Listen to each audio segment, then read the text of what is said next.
How to plant Bacopa.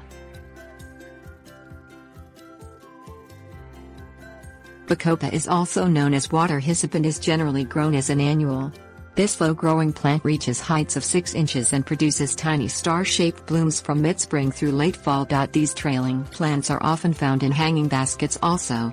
The flowers are a pretty addition to any flower garden, boasting colors and shades of blue, pink, purple and white.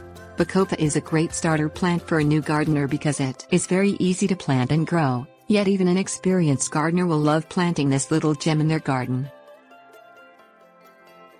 Things you will need. Bacopa plants. Sandy loam soil. Water-soluble quick-release fertilizer. Prepare the soil in early spring right after the last frost. Till in sandy loam soil. This will help keep the soil moist when watering. Dig a hole for each plant that is only as deep as the root ball and twice the width. Space the plants about 6 to 9 inches apart. Set the plant in the hole so the top of the root ball is level with the ground surface. Fill in with soil, do not pack down.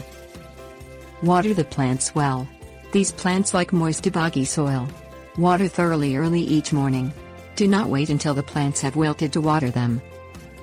Use a water-soluble quick-release fertilizer. Fertilize the Bacopa every 2 weeks during the growing period. Cut off old spent blooms to help encourage new growth throughout the growing period. Blooms will appear in mid to late spring and continue through the summer. Tips warnings.